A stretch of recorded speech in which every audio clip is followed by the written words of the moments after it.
Hey there, everybody. How's it going? Welcome back to another awesome episode of On the Throttle with Jackie Van Ham, my buddy Josh Trokey out here bringing you all of the news going on out here in motorcycles and power sports. Welcome back, everybody. Welcome back. Thanks as always for tuning in. Thanks to all of our dealers out there that watch. We send out a newsletter every single week to a whole bunch of dealers here in the United States who tune in. So thank you so much for watching. If you are new to the show, welcome. Welcome. Thanks for tuning in. As always, thanks for clicking, liking, and sharing all of our videos. We appreciate each and every one of you. Now, let's go ahead and jump on into today's show. Josh, in my neck of the woods, I'm talking about not one, but two different e-bike companies who are shaking things up a little bit. And what you got going on in your neck of the woods? That sounds electrifying. And what I have is we are going to talk about Ducati going where no Ducati has gone before. And we're going to talk about a loophole that a lot of people know about that suddenly got closed. Well, that sounds like good news and sad news and all sorts of news, but we're all going to have to wait and hear about all of this news after this word from our sponsor.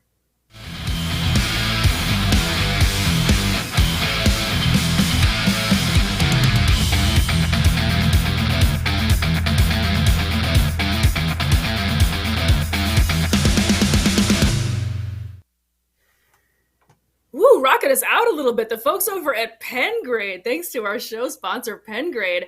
And also today's program, Josh, is a show within a show within a show, because we also have another awesome interview with Tony Zanca from Muc-Off. We chatted a little bit about what's going on, what's new over there, the state of the industry, all sorts of cool stuff. So that's going on in today's program as well. But let's go ahead and jump on into our first story for today. As promised, I'm talking about a couple of e-bike companies that are really shaking things up out here. My first story for today is coming straight from our parent website, which is motorcyclepowersportsnews.com. As always, you can click over there and read a little bit more in depth about some of the topics Josh and I talk about, as well as all sorts of breaking news.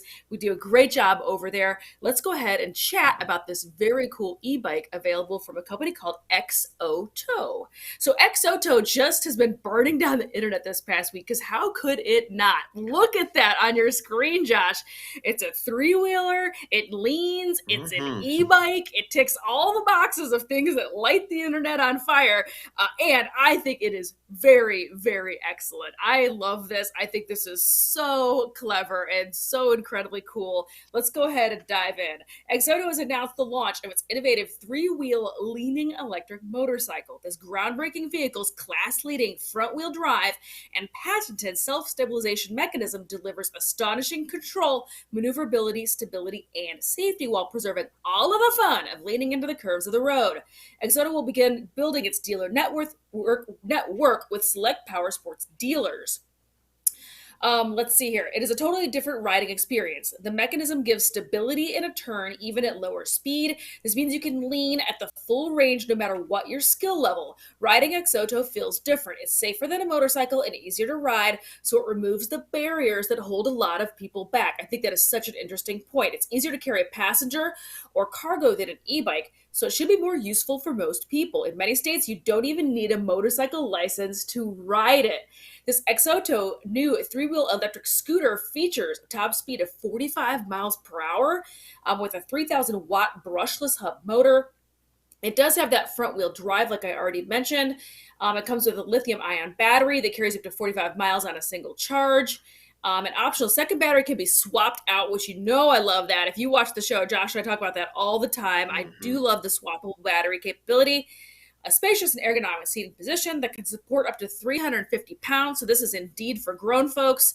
It has an LED headlight and taillight, USB port, and storage rack. It comes with optional geo-tracking, geo-fencing, Bluetooth sound system, and more to come.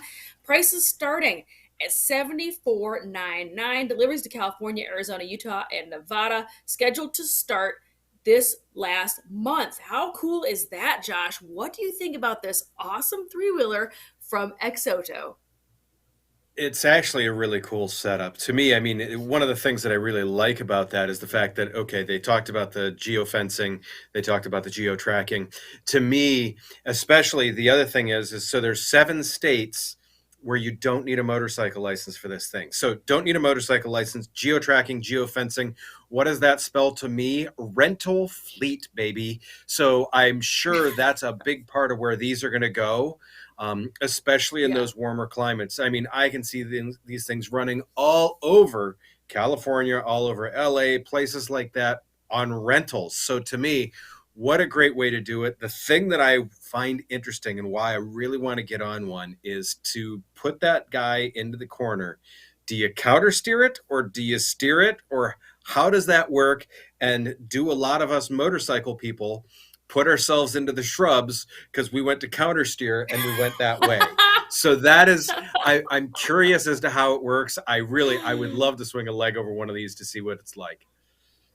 Yeah, me too. Absolute same. I'm totally on board with you. This screams amazing rental opportunity to me. This also screams amazing delivery optional vehicle to me for people that live in larger cities. You know, anybody on their crew can jump on it and go deliver your product, your thing, your good, your food, your service, whatever.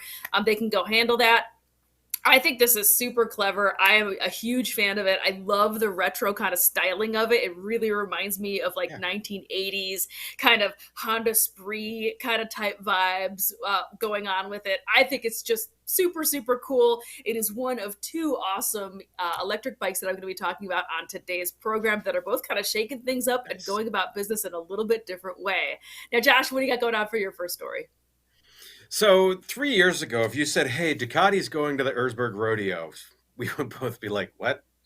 That is what they did just over a month ago, and they just put out a big press release and a big video about it. So it was very interesting to hear this, that they went with Antoine Mio, who's very well-known supercross and enduro rider over in Europe. It was a double win for the twins class for the Iron Road Prologue. They got two classes there, and that is used by 1,200 riders to qualify for the main final event. Ducati is definitely proud of this because, like they said, this is their first 21-inch front, 18-inch rear wheel bike. And I mean, when you look at it here, you think this is, it looks very Ducati, but 3 years ago, had we asked this question, no one would have had this answer.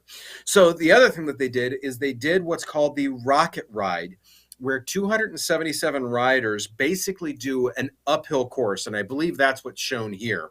What they end up doing is they knock it down to heats of 6. When you get into those heats, they let the top 3 advance, the bottom 3 get kicked out.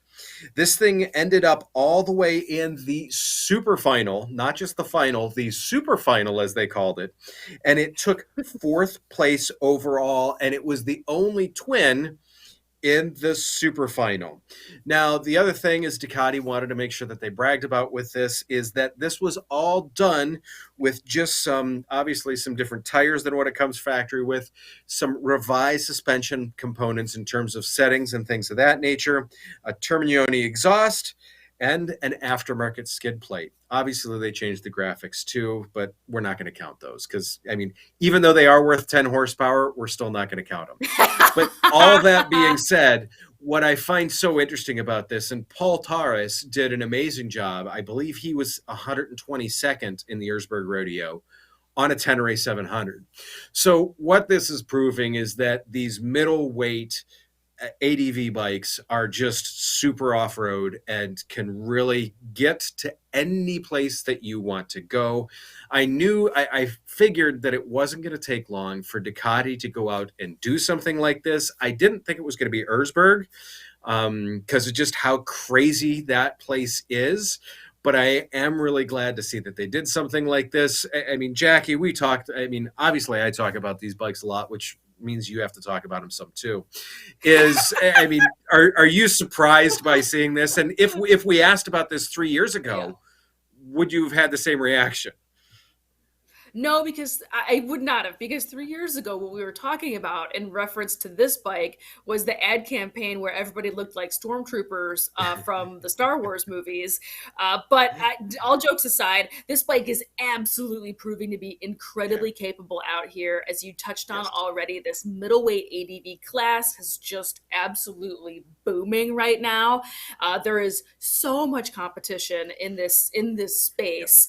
I think it really makes sense for Ducati to go out and show that this is not just some sort of Sunday rider. This is a very legitimate off-road capable machine.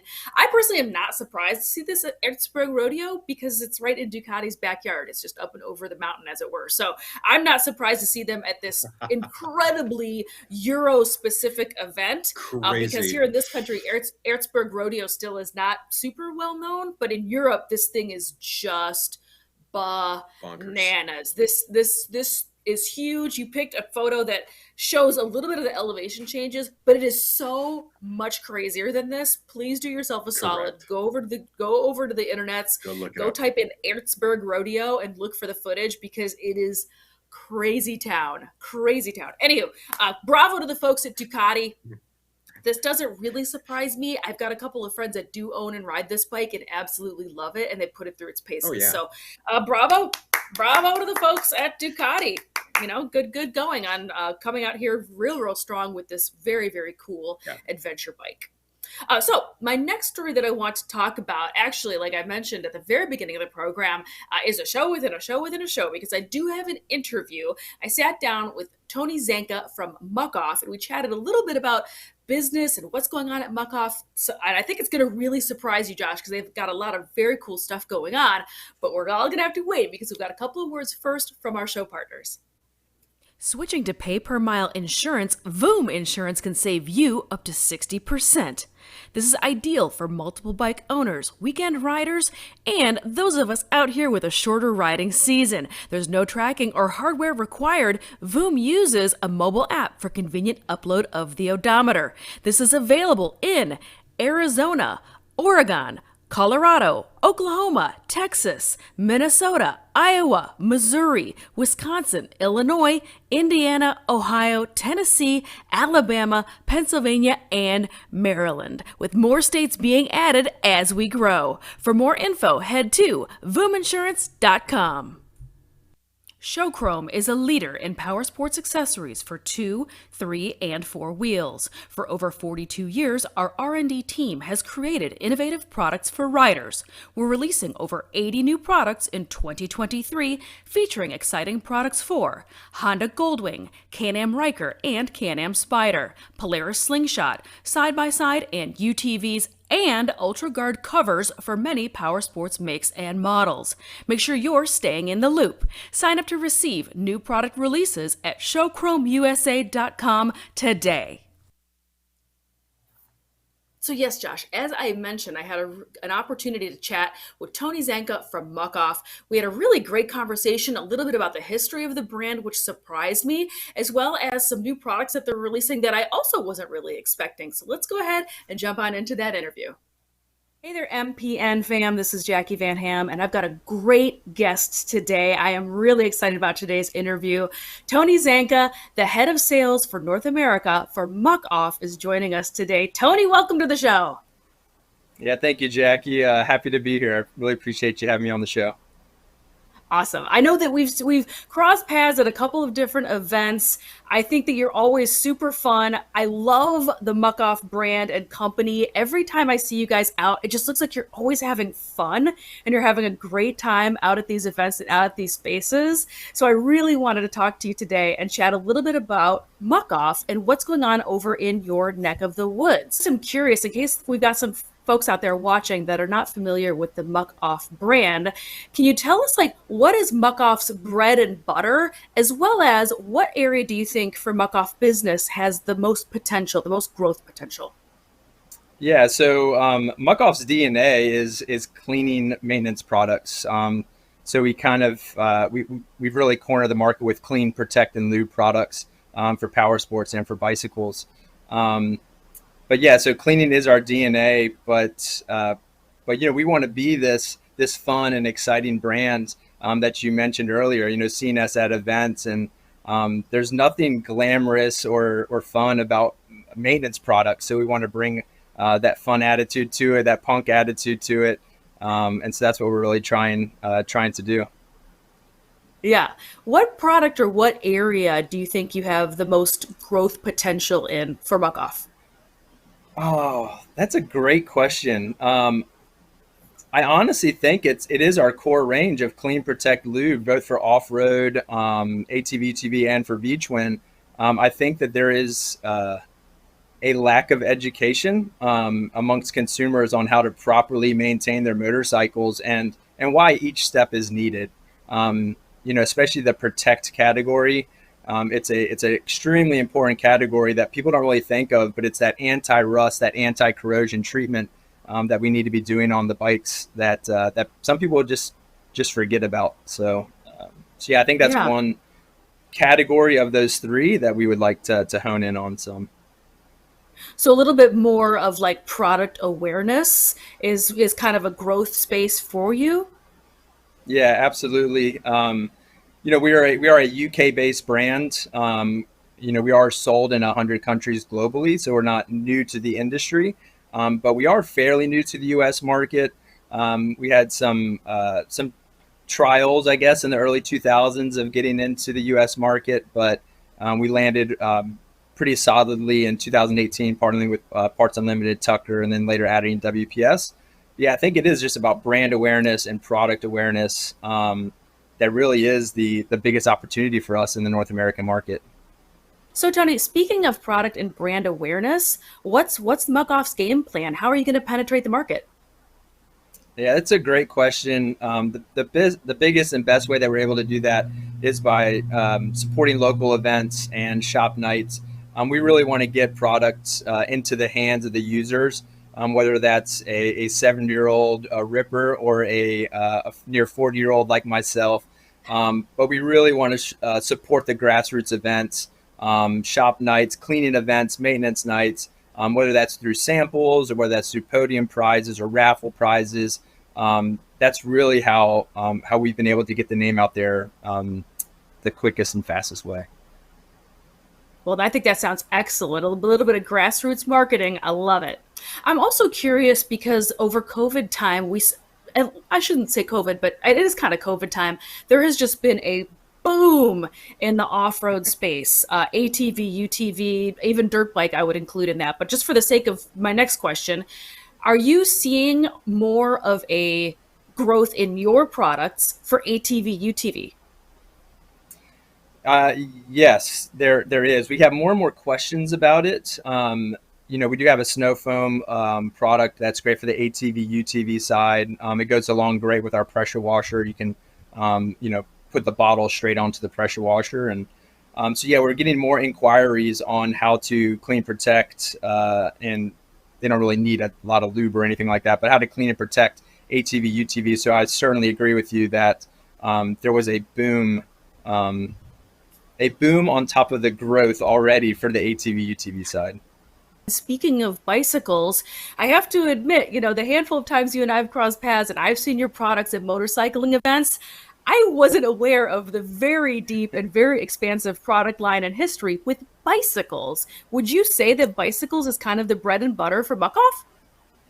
Yeah, it is. It is a larger part of our business for us. We did initially launch into bicycles in 1994. But the founding family loved everything with wheels, whether it was motorcycles or sports cars or anything like that. So they launched into Powersports in 2001. But we are more well known for bicycles. Some of our larger athletes, Tour de France winners and World Cup downhill champions and stuff like that. So yes, it is the bigger part of our business, but we are extremely focused on Powersports and growing it. And that's why we've got some more products coming later this fall to help expand our offering into Powersports. Perfect. So if dealers want to track down Muc-Off, how do they find you? Yep. So they can speak to their local rep of either Parts Unlimited, WPS, or Tucker. We're sold and distributed through all three. So yeah, definitely ask your local rep, and they'll be able to help you. And if consumers want more information about Muc-Off, how do they find that? Yeah. Well, we first ask that they would like to go to their local retailer and see if they can get it there. If they have any questions on the product itself, just if you email the Muc-Off website, it'll come to my team and we'll answer you within 24 hours. I think it's our very cool. Is our timeline. Well, thank you, Tony. Thank you. I know. Thank you so much for taking the time to talk us through a little bit of Muc-Off business today. We appreciate you, and thanks again. Thank you, Jackie. I appreciate it. So a great chat with Tony from Muc-Off. Again, they do cool stuff. I was really surprised to find out about all of their bicycling history. I know that that's just kind of, me not knowing, I don't get into bicycles too deep. I'm not going to lie. I'm mostly on the engines side of things. So I thought that was really interesting, as well as Josh. The reason why I also want to talk to Tony, and I'll touch on it just really quick, because you and I both have two more stories to talk about on today's show, is this press release is what really caught my attention. And it was about this really fascinating story about how they developed an air tag holder that you can mount in your motorcycle. And it looks just like a cap for something, like it's a hidden air tag holder. And as they were kind of product testing it and developing the product, unfortunately, one of the executives for Muc-Off's bicycle was stolen, and it was like a really fancy road bike, thousands of dollars, but it had the tag on it, and they were able to track it down and go find it. And so there's a good side to the story. They recovered the bicycle. It's all good. But what I thought was really interesting was their real life testing of this product. And so they're fabricating that kind of stuff as well. So let's jump into our next story, actually. Josh, what do you think, by the way, about the Muc-Off story? Always interesting stuff. I mean, there's a product that I actually used when I used to race bicycles. So that's, yes, have used them, numerous vehicles. Always worked well for me. I'm glad to see them developing more stuff and making the bigger push. It'll be good. Awesome. Yeah, I was super pumped to talk to him. They're good people, and I like what they do over there. So anywho, my next story for today, as promised, I chatted a little bit about just a hot second ago about an e-bike company that is shaking things up out here. So let's talk about another company that is going about business in a little bit different way, and that is the folks over at Upco.